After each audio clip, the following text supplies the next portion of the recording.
할리우드, 영화계 톱스타 모두 가깝고도 먼 단어가 아닐 수 없습니다. TV나 인터넷을 통해서는 몇 번이나 보고 들으며 마치 내가 다녀온 것처럼 아니면 마치 친한 친구처럼 느껴지지만 실상은 건너드는 것도 힘들기 때문이죠.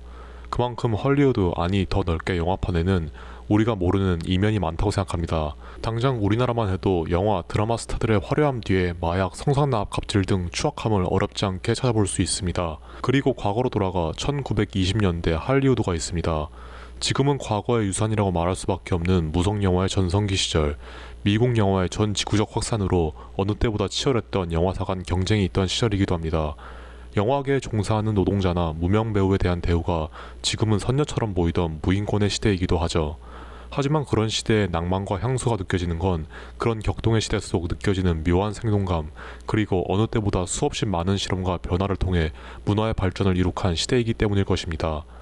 그렇게 1920년대의 영화계는 지금의 뛰어난 영화 감독들에게 영감을 줬고 그 시대를 배경으로 한 멋진 영화들이 등장하기도 했습니다. 그리고 이번 소개할 영화 바빌론의 감독 데미안 셔젤 또한 마찬가지죠. 데미안 셔젤이 얼마나 뛰어난 재능을 가졌는지는 굳이 설명하지 않겠습니다. 그가 지금까지 제작한 영화들 위플래시, 라라랜드, 퍼스트맨의 뛰어남을 말하자면 끝이 없고 작품의 이름만으로 사실상은 말은 다 한 거죠. 자, 그럼 거두절미하고 지금부터 영화 바빌론의 리뷰를 시작하겠습니다. 제 리뷰에는 영화의 줄거리 및 결말에 대한 스포일러가 가득합니다. 시청에 주의하시길 바랍니다. 사람들이 보고 싶어하는 것은 무엇일까요? 예외는 있지만 아마 대부분은 아름다운 게 아닐까 싶습니다. 하지만 무언가에 반드시 아름다운 것만은 있을 수 없는 법입니다. 그리고 데미안 셔젤은 이를 증명이라도 하듯 영화, 아니 더 정확히는 할리우드의 광기와 혼돈, 좌절과 천박함, 그리고 환희와 낭만, 아름다움과 추함을 낱낱이 보여줍니다. 그리고 여기 그런 할리우드를 사모하는 3명의 인물들이 있습니다. 무성영화 할리우드 최고의 흥행 보증표 잭 콜레드와 이제 막 할리우드에 입성한 무명 배우 넬리 라로이, 그리고 파치 뒤치다거리에서 벗어나 영화판에서 의미 있는 일을 하고 싶다는 매니 토레스입니다.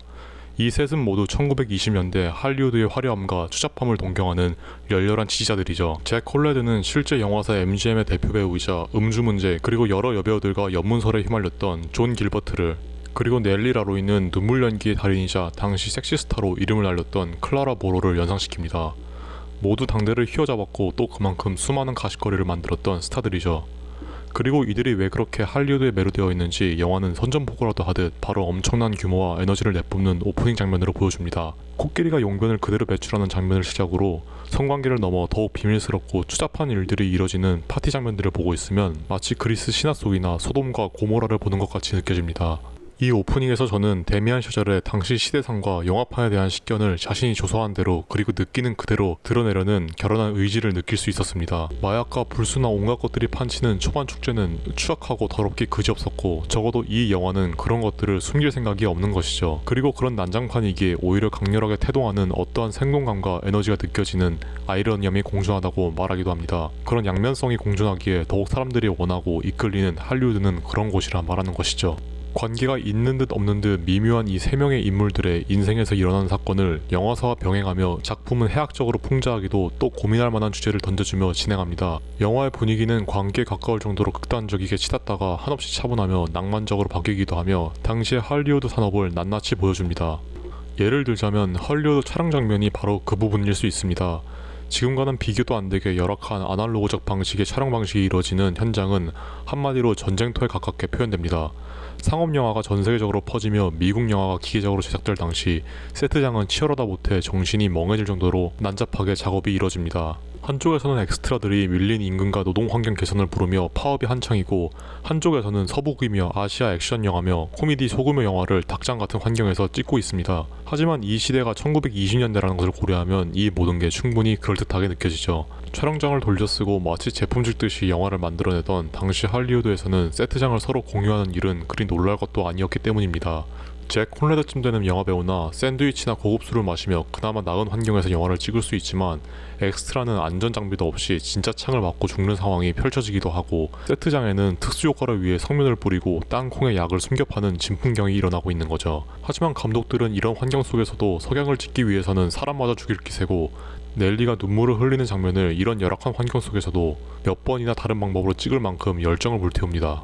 그렇게 이런 비인간적인 촬영 방식 속 끝내 나온 결과물인 영화는 그 과정의 보답이라도 하듯 무엇과도 비견되지 않는 아름다움을 가졌다고 말하죠. 마치 현실은 이렇게 시궁창이어도 영화는 그 현실을 바꾸는 기적을 지녔다는 것입니다. 잭 콘레드가 이 세상에서 가장 마법 같은 곳이라고 할리우드 촬영장을 칭한 건 바로 이 때문이 아닌가 싶습니다. 가장 추한 것도 아름답게 만들 수 있는 할리우드는, 영화는 그런 것이라는 거죠. 그리고 그런 영화에 대한 헌정을 위해 영화가 만들어지고 유통되는 방식을 데미안 셔젤은 모든 방법을 동원해 표현하고 있습니다. 페이드아웃이나 장면을 전환하는 독특한 방식이 눈에 띄며 심지어 장면의 분위기에 따라 화면의 질감 또한 손봤다는 느낌마저 줍니다. 롱테이크 장면 또한 오프닝에서 이미 도가 텄다는 것을 보여줬고 여전히 빛을 발합니다. 이런 기교적인 부분들을 칭찬하자면 끝이 없을 정도이죠. 이러한 부분들을 보고 있으면 영화는 적금 예술이 아니라는 잭의 외침이 그제서야 가볍게 들리지 않습니다. 그래요, 그들에게 영화는 화려한 뿐만 아니라 매니가 말했던 것처럼 영원하고 의미 있는 일인 것이죠. 이는 마치 감독뿐 아니라 출연하는 배우들이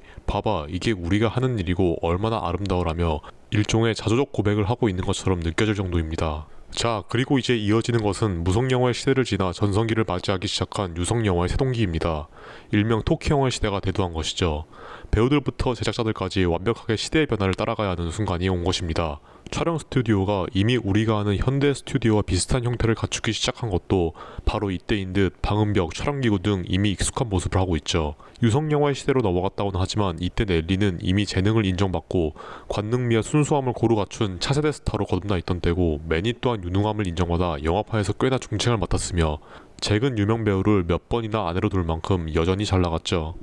하지만 판이 바뀌면 선수도 바뀌어야 한다는 말처럼 영원할 것 같던 이들의 전성기는 슬슬 내리막길에 접어들기 시작하는 시기이기도 합니다. 무성 영화에 익숙해져 있던 넬리와 잭에게 있어 갑작스러운 시대의 변화는 너무나 받아들이기 어려운 것이었죠. 자신의 끼를, 감정을, 움직임, 표정으로 표현하는 것에는 타고났으나 다소 경직된 환경에서 완벽한 동선에 따라 움직이고 기계적으로 외운 대사를 말해야 하는 유성 영화의 촬영 방식은 너무나 어려운 것이었습니다. 세트장에서 1분도 안 되는 장면을 몇 번이나 사운드 체크 때문에 다시 찍는 장면은 보는 이가 속이 탈 정도입니다. 화가 머리끝까지 나서 분통을 터뜨리는 스태프들을 보면 변화는 배우들에게만 고역이 아니었다는 것을 보여주기도 하죠. 그렇기 때문에 나온 결과물들은 당연히 처참한 성적을 기록합니다. 더 이상 대중들에게 넬리와 잭의 매력은 통하지 않고 환호와 박수갈채를 보내던 관객들은 조롱과 야유만을 퍼부을 뿐입니다. 관객들은 이제 재즈 연주자의 콘서트를 극장에서 보고 싶어하고 관능적인 여배우보다 숙녀 같은 여배우를 선호하게 된 것입니다.